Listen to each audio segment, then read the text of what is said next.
What's up, YouTube? I've been getting a lot of requests on how exactly I did the rear section on this hardtail using an older iron head frame. This is the only way that I can do it. I never recorded any of that stuff, but this is the only way that I can think of that I can do it to explain exactly what I did. This is the day that I picked up that bike. That's all I got with the build. That's it. I had to source out everything else. Alright? But what I did have also was an extra frame, or the back half of an extra frame. Okay? This is an iron head type frame that I used. I don't know if you can see it.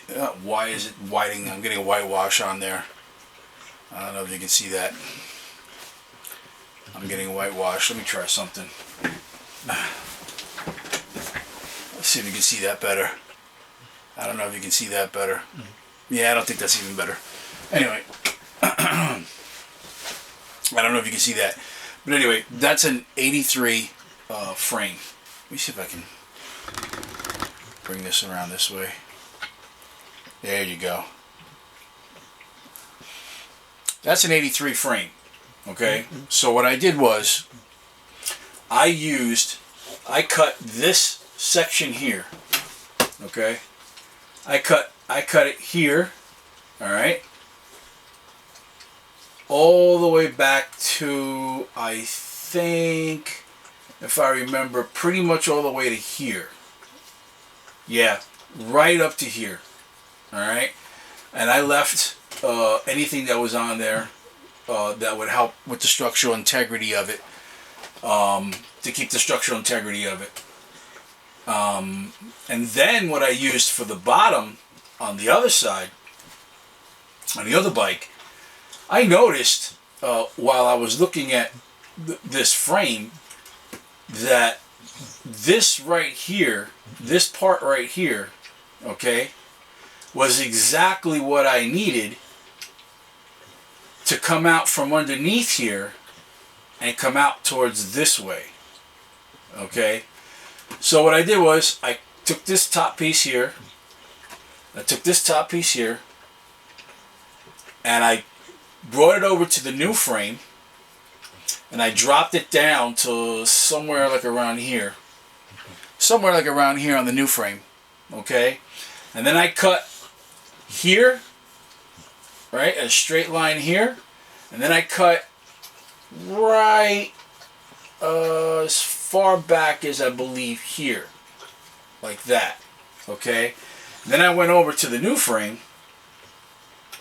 Let's see if I get those pictures. Then I went over to the new frame. Oh, here's a good picture right here.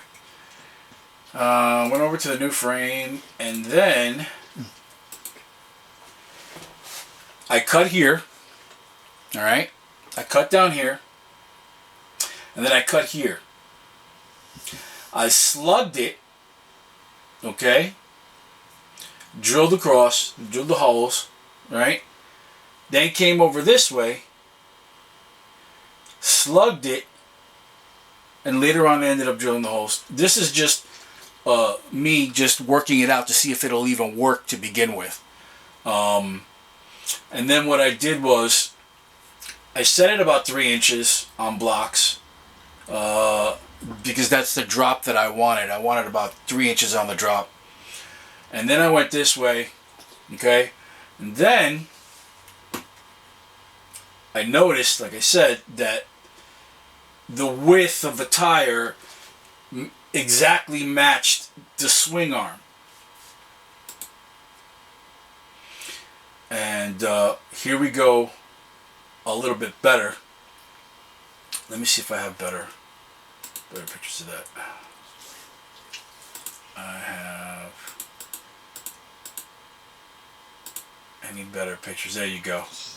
That's not like the greatest picture, but so here we are. Is a cross brace just to keep it where I needed it. Tack welded it. to get it saved is to get a good picture. All right. So then tack welded it. Then I did a relief cut on the swing arm itself. Okay, right here. Enough for it to keep its integrity as I was figuring out where I wanted to put the down tubes on that. That's a little too far forward. Let's see what else I got here. So you can see where the drop is here. I'm hoping you can see that. Where the drop is here, okay?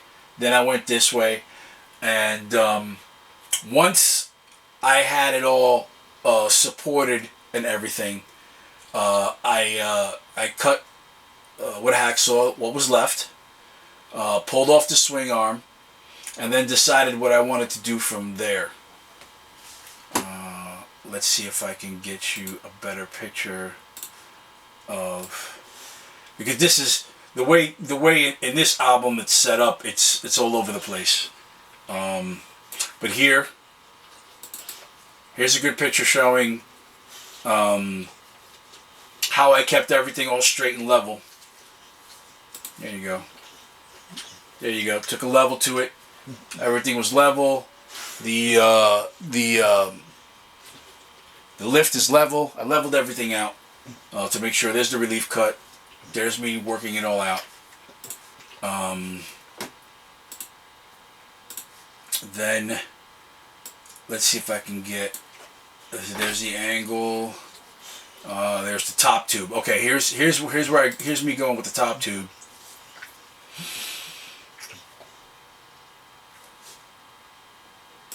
There you go. Okay, there's the top tubes there. Okay, for the seat. And there's me figuring out the angle as I go back down that way. Of course, these are all slugged. These are all drilled across. Welded up nice. Nicey nice. And then, let me show you what I ended up with in the interim. I think this is it right here. Here's another one. And there you go. This is me. There you go. That's basically what I ended up with. Then I cut this off there. I supported everything. I welded everything up good. And that really worked out a hell of a lot better than I thought it would. Here is the, it's going to pop up. Here is the, there it is. There it is, everything pretty much ground down, more or less. The axle plates on there. I used the original axle adjusters for now, so I figured out later on what I wanted. It's welded here, so it's slugged. It's slugged this way. It's slugged that way. It's supported. It's got little. I did little support welds in here with some extra pieces of metal that I had, and then dropped it down. Everything is straight across this way. All the tubes match up. It doesn't look like it on this side because of the angle of the picture, but let's see. And that's where I cut it across. And let's see if I get a picture. Okay, so this is pretty much when it's done. This was pretty much when I had it figured out already. And I made the oil tank right here. There's the oil tank. This is the beginning of the oil tank anyway. And that's it. That was, that's the rear end on this. That's the hardtail that I did. Originally what I had here, I didn't want to cut the tank to allow for the chain. So I made this here. I had a small problem with it running it. This under here, I should have did it under like a tensioner on the spring loaded, but I didn't. It's just a dead idler pulley. I didn't like that, and eventually I ended up with changing the design on that, and ended up. I don't think I have it in this album, and I ended up just cutting it up. And that's me just, there's the oil tank. Anyway, so that's what I ended up with, and that's how I did it. And I did the relief cuts on the rear fender, and that's it. So that's what I did. I used an 83 iron head frame. Oh, I'm losing light. Why am I losing light? 83 iron head frame. Why am I losing light? Did that pop up better? Oh, because of that? Oh, nice. And that's what I did. It works. If you have one laying around, or you could find one cheap, that one didn't have a title for it or anything like that. That was just something that I had as a spare. And I didn't even have the whole frame. I only had the rear section of it.